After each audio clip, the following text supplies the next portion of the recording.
रात से सुबह हुई, सुबह से शाम और फिर रात। इस तरह 3 दिन गुजर गए। तारीख थी 14 जनवरी। मीडिया ने मामले पर संज्ञान लिया। परेशान परिवार से उनकी परेशानी पूछी गई तो पुलिस की नींद टूटी।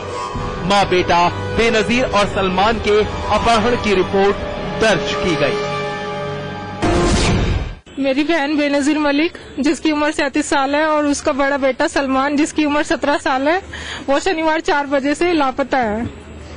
अपने घर से वो शास्त्री नगर पार्लर के लिए निकले थे और वो पार्लर में पहुंचे हैं। वहाँ से वो बाहर नहीं, मतलब वहाँ से 6:30 बजे के करीब हमारी बात हुई है, आखिरी 6:30 या 7 बजे के करीब। उसके बाद से उनका कोई अता पता नहीं है। पुलिस ने हमारे साथ कोई कोऑपरेट नहीं किया। हमारी अभी तक एक गुमशुदगी की भी रिपोर्ट नहीं लिखी गई है। हम परसों से ही उसके बेटे ने, छोटे बेटे ने परसों से ही कोतवाली में जाके लिखाया। वो हमें कभी कहते हैं आप शास्त्री नगर में लगता है, कभी कहते कोतवाली में लगता है। मीडिया की दखलंदाजी के बाद गाजियाबाद पुलिस ने मुस्तैदी दिखाई। पीड़ित परिवार से पूछताछ की गई, कई सवाल जवाब किए गए। परिवार ने भी कई नाम पुलिस को बताए। शबनम और उसका वो मंगेतर अजू, 5 लोगों पे शक है। और जो नाम पुलिस को बताए गए थे, पुलिस ने उन पर गंभीरता दिखाते हुए तफ्तीश भी की। कविनगर थाना में 11 तारीख का बेनजीर और उनका लड़का सलमान दोनों का लापता का हमारे पास सूचना मिला। उसके बाद हम लोग तुरंत मुकदमा दर्ज हुआ थाना 364 का 3 लोग के खिलाफ, वासिम, अज्जू और शबनम का 3 लोग के खिलाफ मुकदमा दर्ज हुआ। उसके बाद हम लोग पूरा टीम उन लोग के पीछे पड़ा, उन लोग सभी लापता था। उसके बाद पकड़ने के बाद पता चला ये शबनम ये बेनजीर का दोस्त है, रॉयल ब्यूटी पार्लर से दोनों में काम करती थी। जांच के दौरान सबसे पहले पुलिस के रडार पर गाजियाबाद के ही शास्त्री नगर इलाके में ब्यूटी पार्लर चलाने वाली शबनम नाम की ये महिला आई, जो मां बेटे बेनजीर और सलमान को अगवा करवाने की पहली कड़ी थी। और फिर देखते ही देखते ब्लाइंड केस खुली किताब की तरह खुलता चला गया। शबनम के बयान पर वो 4 शख्स गिरफ्तार किए गए, जिनकी ये लड़की हमराज थी। शबनम ने एक के बाद एक चारों नाम गिनवाए, जिनकी गिरफ्तारी ने मां बेटे बेनजीर और सलमान की गुमशुदगी पर पड़ी गर्द एकदम साफ कर दी। हम आपको मां बेटे की गुमशुदगी से जुड़ा हर सच दिखाएंगे, हर उस हकीकत से पर्दा उठाएंगे जिसकी दस्तक से बेनजीर और सलमान का परिवार तड़प उठा, और वो चेहरे भी आम करेंगे जो मास्टरमाइंड बने एक खौफनाक साजिश के।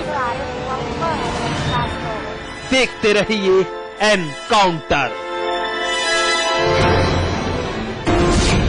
जी हां, साजिश के 5 मास्टरमाइंड, 1 लड़की और 4 लड़के मां बेटे की गुमशुदगी से जुड़े। वो 5 चेहरे जो पिछले 17 दिन से खुद को बचाते फिर रहे थे, लेकिन जब पुलिस के राडार पर लड़की आई तो सारी कहानी खुलती चली गई।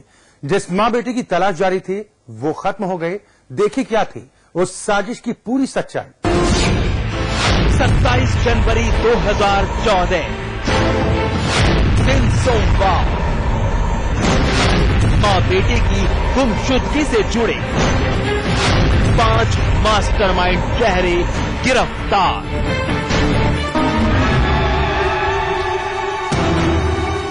कुल मिलाकर 5 चेहरे जो फिलहाल आपकी टीवी स्क्रीन पर मौजूद हैं। शबनम, वसीम, आरिफ, शानी और अजहर। लेकिन किसी भी शक्ल पर शिकन नाम की कोई चीज तक नहीं। कानून और खाकी का कोई डर नहीं।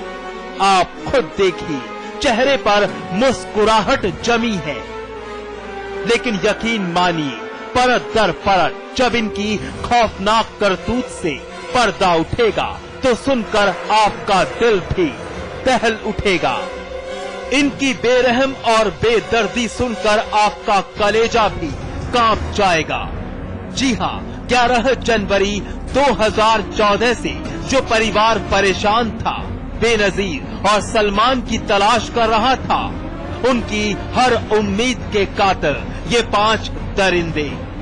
जिस परिवार को ये भ्रम था कि बेनजीर और सलमान अपहरण कर लिए गए हैं, वो लौट आएंगे, उनका हर भ्रम टूट गया, क्योंकि मां बेनजीर और बेटा सलमान इनकी साजिश के जाल में ऐसे फंसे कि जिंदगी छीन ली गई, कत्ल कर दिया गया बेनजीर और सलमान का। उन्हें सपनों में बुलाया था, फोन में बुलाया था बेनजीर के साथ सलमान भी, उनका लड़का भी साथ साथ गया। उन लोग वासिम पास गया, वासिम ने लेके गया ये शबनम और बेनजीर और सलमान दोनों का मगेंद्र एनक्लेव में एक मकान में लेके जाके उनका चूरी से गला काटकर हत्या कर दिया। उसके बाद हत्या करने के बाद एक गाड़ी से टाटा सुमो से लेके गया, उन लोग दोनों डेड बॉडी के लेके गया। बेनजीर का जलाया उन लोग संभल में और सलमान का जलाया अलीगढ़ में। वहां पे जला के बॉडी जला के डिस्पोज करके आ गया। उसके बाद पुलिस उनके पीछे पड़ा, पुलिस अरेस्ट करने के बाद पता चला और 2 लोग भी, आरिफ और सानी आलम, ये दोनों लोग भी शामिल है। टोटल 5 लोग मिलके ये दोनों का हत्या किया। एसपी साहब मां बेटे की गुमशुदगी से लेकर और फिर उनके कत्ल तक की सारी कहानी खुद ब खुद तारीख दर तारीख बयां कर रहे थे।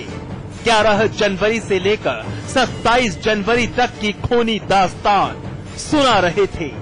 कैसे शबनम ने साजिश के तहत बेनजीर और सलमान को ब्यूटी पार्लर बुलाया और फिर कैसे इलाके के कमरे में ले जाकर इन 5 लोगों ने पहले धारदार हथियार से डबल मर्डर की वारदात अंजाम दी और फिर दोहरे हत्याकांड का राज दफनाने के लिए एक टाटा सुमो से दोनों की लाश संभल की तरफ ले गए।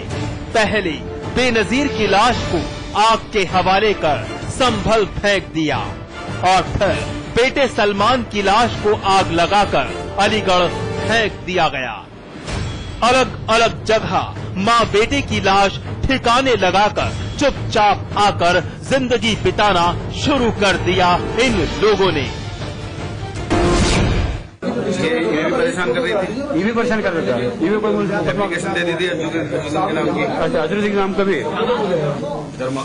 इधर मारा था, जंगल में मारा तो यहीं था, लेके उधर गए। शबनम पुलिस की शुरुआती पूछताछ के दौरान टूट गई। उसने हर राज उगल कर रख दिया।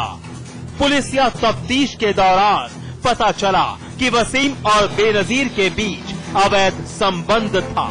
वसीम हर वक्त बेनजीर से निकाह का वादा करता था, लेकिन वसीम ने बेनजीर को धोखा देकर कहीं और शादी रचा ली। बेनजीर वसीम के फरेब से आहत थी।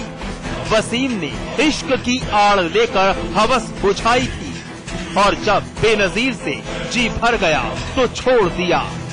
बेनजीर ने वसीम के खिलाफ केस दर्ज करवा दिया। मामला अदालत के समक्ष था।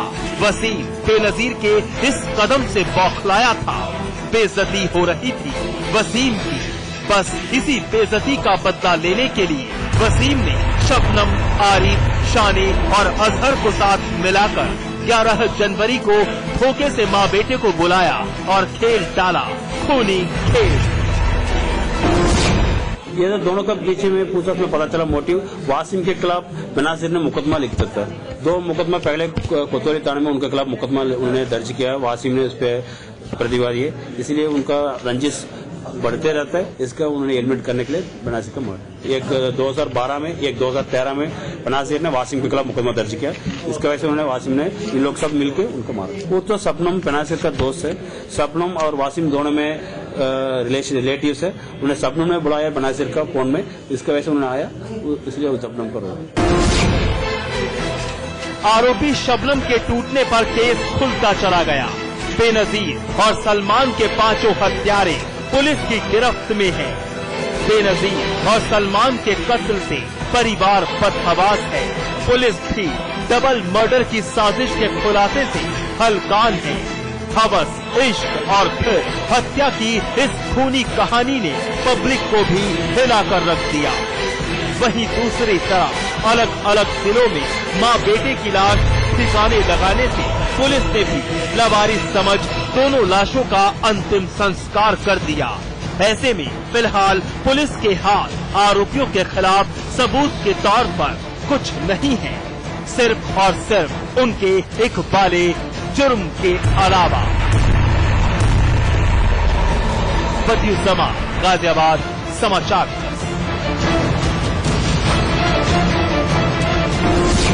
आज की तारीख में एक मध्यम वर्गीय परिवार में भी नौकरानी को रोजमर्रा की जिंदगी में शामिल करने का चलन जोरों पर है, लेकिन पुलिस की लाख हिदायतों के बावजूद भी जरूरतमंद परिवार कुछ एहतियात को दरकिनार कर खुद से ज्यादा उस नौकर पर भरोसा कर बैठते हैं जहां सिवाय पछतावे के कुछ हासिल नहीं होता।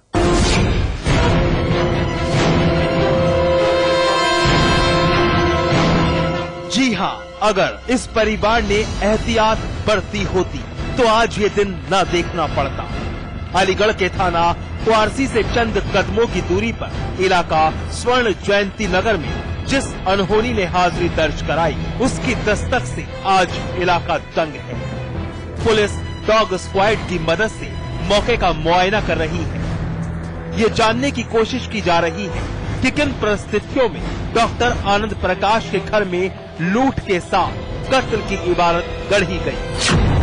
जमीन पर पड़ी ये लाश इस बात की तस्दीक कर रही है कि कितनी निर्ममता से डॉक्टर आनंद की बीवी सांध्या प्रभा की हस्ती मिटा दी गई।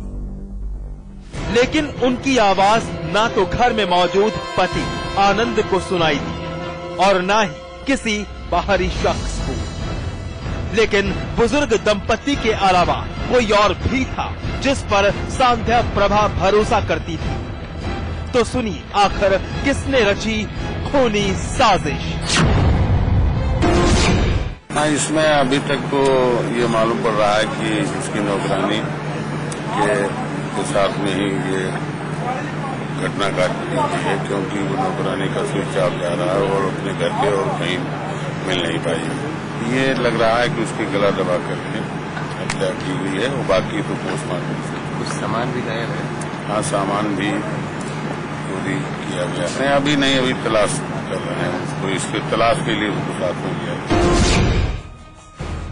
यानी रिटायर्ड लेक्चरर सांध्या प्रभा हर दिन की तरह सुबह के वक्त रोजमर्रा का दैनिक कार्य खत्म कर रही थी। साथ में 18 साल की नौकरानी कीर्ति भी उनका सहयोग कर रही थी। पति आनंद प्रकाश के मुताबिक इस दरमियान वो बाथरूम में नहा रहे थे। तभी साजिश के तहत बुजुर्ग सांध्या प्रभा को शिकार बनाया गया। जाहिर है जिस तरीके से रिटायर्ड लेक्चरर सांध्या प्रभा के पैरों को रस्सियों से बांधकर मौत के घाट उतारा गया, वो खूनी साजिश नौकरानी कीर्ति ने अकेले अंजाम नहीं दी होगी, बल्कि कुछ लोगों की मदद से इस प्री प्लान वारदात को अमली जामा पहनाया गया होगा। कत्ल के बाद घर में रखा सारा माल मत्ता लूटा गया और आरोपी नौकरानी कीर्ति फरार हो गई। लेकिन एक बात खटक रही है और वो ये है कि इतना कुछ हुआ और सांध्या के पति डॉक्टर आनंद को इसकी खबर कैसे नहीं लगी। के परिवार के हैं, मित्र हैं और डॉक्टर साहब ने सबसे पहले फोन करके बुलाया कि हमारे हस्बैंड डॉक्टर हैं कि आके इन्हें आप देखिए। क्या देखने को मिला? नहीं, बस जो ये कंडीशन।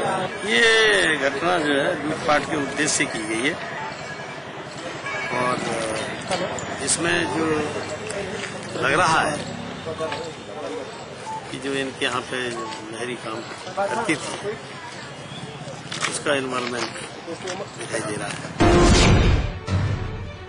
पुख्ता तौर पर इस वारदात की तस्दीक करना कि नौकरानी कीर्ति ने किस तरीके से और किसकी मदद से इस हत्याकांड को अंजाम दिया, ये खुलासा करना पुलिस के लिए एक सरदर्द है। मौका वारदात से मिले हर सुराग और सबूत की बिना पर केस की गुत्थी सुलझाई जा रही है। फरार नौकरानी कीर्ति के मोबाइल नंबर को सर्विलांस के जरिए ट्रेस किया जा रहा है, लेकिन उसका मोबाइल स्विच ऑफ बता रहा है। ये वारदात उस मिडिल क्लास फैमिली के लिए सबक है जो आज भी नौकरानी रखने के बाद थाने में उसकी पहचान प्रमाणित नहीं करवाते। इसलिए एहतियात बरतिए और सुरक्षित रहिए। अनिल चौधरी, अलीगढ़ समाचार। बहरहाल एनकाउंटर में वक्त एक ब्रेक का है। ब्रेक के बाद दिखा